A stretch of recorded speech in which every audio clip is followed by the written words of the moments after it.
las 7:24, estamos viviendo el tiempo intermedio en el partido de fútbol que disputa el Perú contra Argentina. El Perú está desdichadamente perdiendo 1-0 con un gol de cabeza marcado por Argentina a pocos minutos del final de este primer tiempo. Nada está dicho, como diría nuestro colega Jaime Chincha, y los mantendremos naturalmente informados sobre este partido, pero desde ya podemos escuchar lo que Senia tiene que decirnos sobre lo que ella está viendo en torno a sí en el centro de Lima. Senia, adelante, por favor. Muy buenas noches, Fernando. En directo, los hinchas de la selección peruana llegan hasta los diversos restaurantes y bares ubicados a lo largo de la Plaza San Martín. En este intermedio del primer tiempo, en el que Perú lamentablemente está perdiendo, vemos unos ánimos bastante tranquilos en comparación a lo que veníamos experimentando, registrando durante la primera parte o el inicio del partido. Estamos ahorita con un grupo de personas que ha llegado hasta este punto. Señor, muy buenas noches. ¿Cómo está ahorita evaluando el partido? Y ahora, bueno, estamos ahí a la expectativa de lo que pueda pasar en el segundo tiempo. Sabemos que Argentina es un rival complicado, pero nada está dicho todavía. Quedan 45 minutos y esperemos que todo salga lo mejor para Perú. ¿Con quiénes ha venido usted? Acá con todos mis amigos acá para ver el partido, del Consejo Supremo. ¿De dónde vienen ustedes? ¿De qué distrito? Nosotros venimos de Argentina. De Argentina venimos. Pero son peruanos. Somos peruanos, claro. ¿Han venido acá a alentar a la selección? Acá justamente a la Plaza San Martín para ver acá. ¿De Consejo? ¿Cuál vendría a ser su score para esta noche? Que a pesar de que estamos perdiendo. No lo he escuchado. ¿Cuál vendría a ser su expectativa para el resultado final del partido a pesar de que todavía estamos perdiendo? Bueno, el deporte es así, la selección está perdiendo, pero en este segundo tiempo nos recuperamos y volteamos el partido. Tenemos que ganar. Ya para finalizar, un arriba Perú todos juntos. A ver, 1, 2, 3. ¡Arriba Perú! Bien, entonces ese es el panorama que se vive en el centro de Lima, en el intermedio del primer tiempo. Mucha expectativa, mucho optimismo para que Perú pueda remontar en este partido contra Argentina. Directo en directo, RPP Noticias. Muchas gracias, Senia, por esta nota sobre la manera como en todas las regiones de nuestro país se está siguiendo este partido que por el momento estamos perdiendo, estamos durante la pausa intermedia. Vamos ahora sí a recibir a Carmen Macías, quien ha dirigido de vida, tiene una experiencia de lo que es la lucha contra el cultivo de coca y contra el uso de drogas en general en nuestro país, puesto que sigue asumiendo esa tarea al interior ahora de una institución particular, privada, que se dedica también a eso, que es Cedro. Carmen Macías, muy buenas noches y bienvenida a RPP. Encantada, Fernando. Muchísimas gracias por la invitación. No, gracias más bien a ti, porque además sabemos que tú hablas claro y sincero y queremos tener tu opinión independiente y crítica sobre lo que está pasando en Devida y sobre las circunstancias que han conducido a la renuncia súbita e irrevocable de su director, el señor Pintado.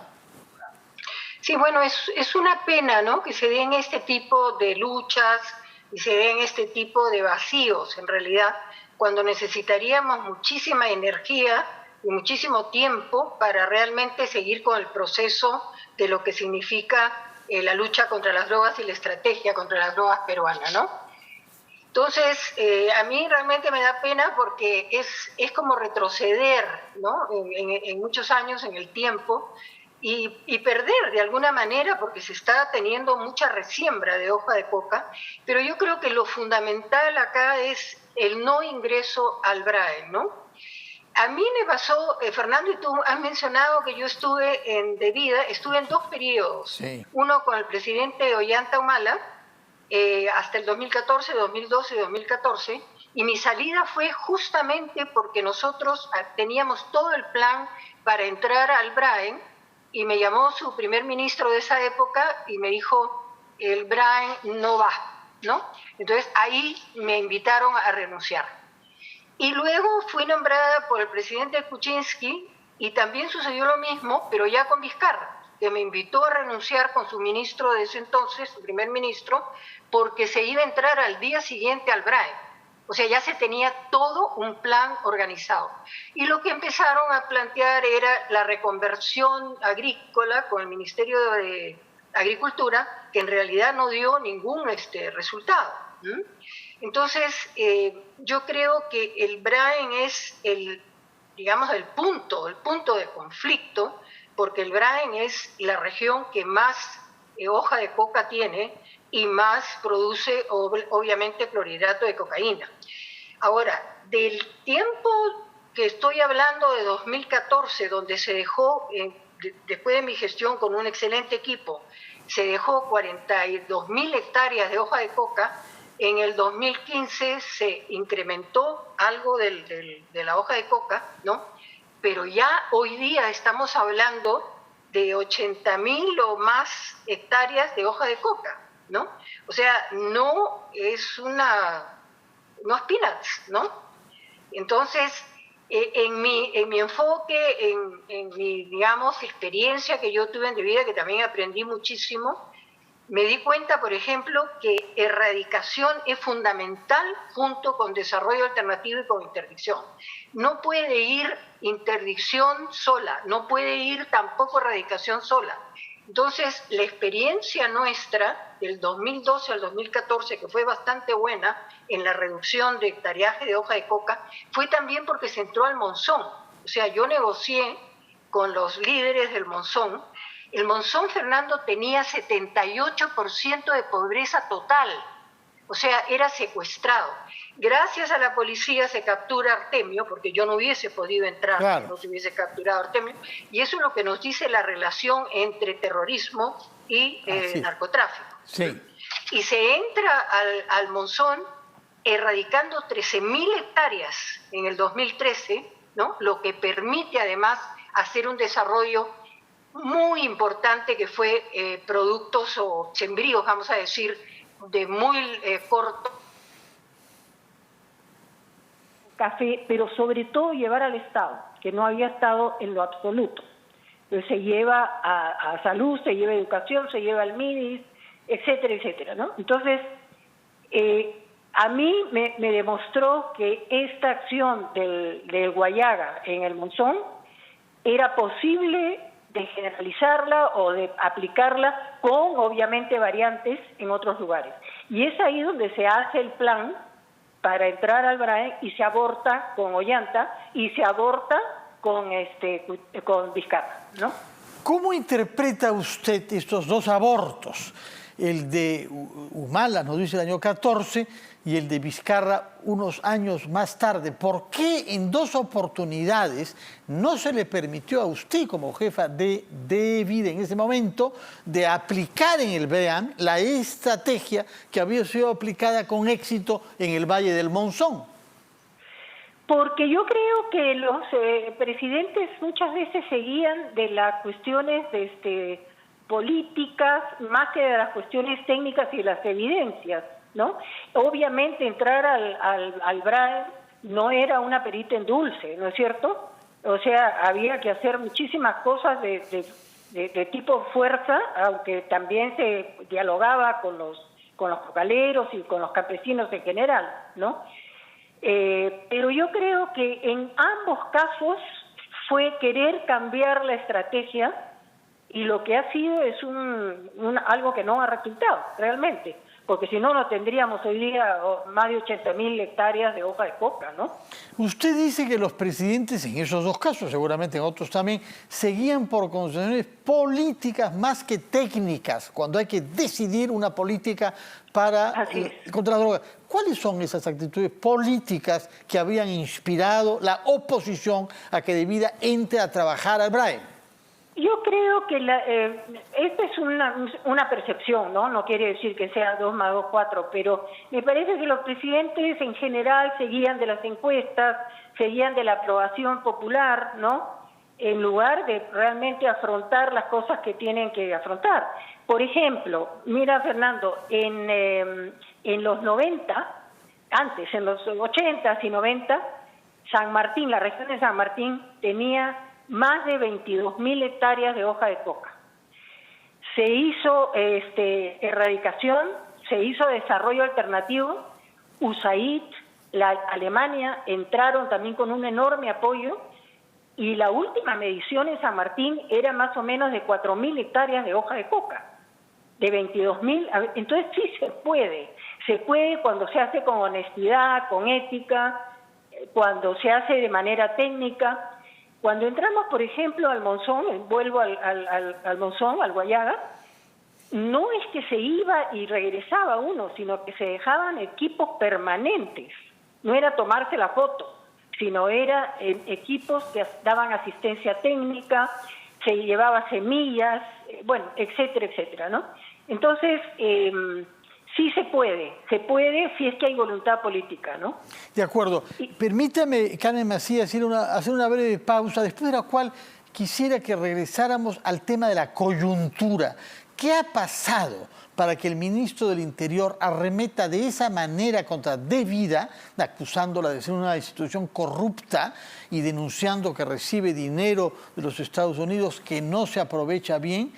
Y mientras él dice eso, escuchamos, como esta mañana en RPP, al presidente de la central Ayaninca del Valle del Lena decir que aumenta la superficie de cultivo de coca en sus territorios de las comunidades nativas, lo cual significa no solamente un daño a las comunidades nativas, sino a la selva misma. Se sigue deforestando en beneficio de un cultivo de coca que va, dijo el señor Valero esta mañana en RPP, directamente para el narcotráfico. Quiero que nos conteste a eso, para comprender qué ha pasado ahora, por qué esta crisis entre el ministro del Interior y el renunciante presidente ejecutivo de Devida. Hacemos una pausa y retomamos nuestra conversación con Carmen Macías.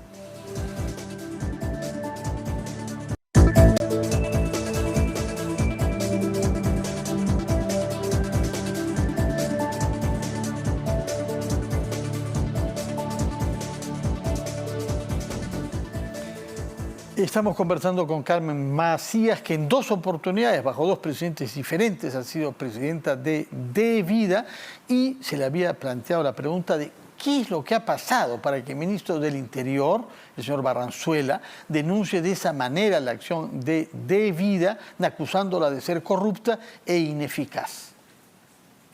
Bueno, yo creo que hay mucha ligereza muchas veces en las expresiones, ¿no? Porque las cuestiones tienen que tener evidencias.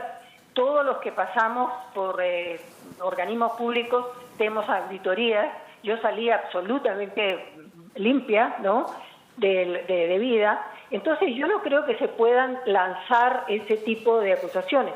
No conozco realmente al señor jefe de Devida que ha renunciado, pero lo que sí te podría decir, Fernando, es que, por ejemplo, del 2012 al 2018, el BRAE solamente tuvo 202.248 millones de soles. Pero en el 2019, el jefe de Devida, que no era el señor Pintado, sino el señor Vargas, anunció que el Estado estaba asignando 1.200 millones para el BRAE. O sea, entonces, cuatro veces más. 4 veces más, ¿no? O 5 veces más, ¿no? Pero habría que ver cómo se han considerado esos 1.200 millones, ¿no? Porque puede ser que vaya parte al ejército, parte a desarrollo alternativo, etcétera, ¿no? Pero creo que es un poco arriesgado hablar de esa manera de corrupción o de que no se ha hecho nada, ¿no? Hay una tendencia a negar lo bueno que se puede hacer en lugar de pararse sobre los hombros de la persona que ha estado antes para ver más allá, ¿no? Ahora, yo quería tomar lo que dijiste de los achánicas porque yo tengo una excelente relación y Cedro está trabajando muchísimo con el grupo achánica. Los achánicas son los primeros defensores de los bosques, son los primeros defensores del ecosistema. Ellos están ya en cacao y obviamente la invasión del narcotráfico en sus territorios es una amenaza enorme. Los achánicas están ya hasta exportando café a Europa, ¿no? Porque se les ha tomado en cuenta, porque han tenido la inteligencia para saber que el narcotráfico no les va a rendir nada, ¿no? Entonces yo creo que eso es sumamente importante de decirlo. En este momento, por ejemplo, permíteme también hablar un poquito de Cedro. Sí. Nosotros estamos en la Amazonía con auspicio de USAID y también de Alemania, Que ni se enteren del señor ministro del Interior, porque no le gusta cuando hay donaciones de Estados Unidos. No, Cuidado. pero mire, Fernando, ayer he tenido una invitación de USAID, que es quien lo financia, y ha estado el ministro de Produce, que es una excelente persona con un discurso muy agradecido a los Estados Unidos, ¿no? Y se ha lanzado un gran programa que se llama Catalyze, que va a revolucionar las finanzas en la Amazonía, para pequeños emprendedores, para personas que realmente tienen pequeñas empresas. Cedro ha implementado 39 telecentros, quiere decir núcleos de conectividad, para que los productores puedan conectarse, puedan buscar mercados, no sean engañados, etcétera. Y además para que se capaciten hombres y mujeres en informática. Entonces, los 38, 39 alcaldes que han asumido perfectamente esto y están a favor del desarrollo y no de la proliferación de la hoja de coca, ¿no? ¿Qué es lo que debería hacerse en el BRAEM, Carmen Macías? Si el presidente osara lo que no han, según usted, osado sus antecesores, ¿cuál es la estrategia que puede funcionar para que no aumente la superficie dedicada al cultivo de la coca, sino que se reduzca sin que los campesinos sufran con esa evolución? Obviamente, siempre he pensado y he dicho, y lo reitero, de que la erradicación tiene que ir con desarrollo, con un plan de desarrollo. Se han hecho diversos planes para el BRAE. La cosa está en revisar esos planes para el BRAE. Ahora, una de las cosas que se tiene que hacer es desarrollo y utilización efectiva del canon. Porque no puede ser que se reciba 200 millones de canon y el 44% del BRAE no tenga agua y no tenga alcantarillado. El 40% de los niños presentan anemia.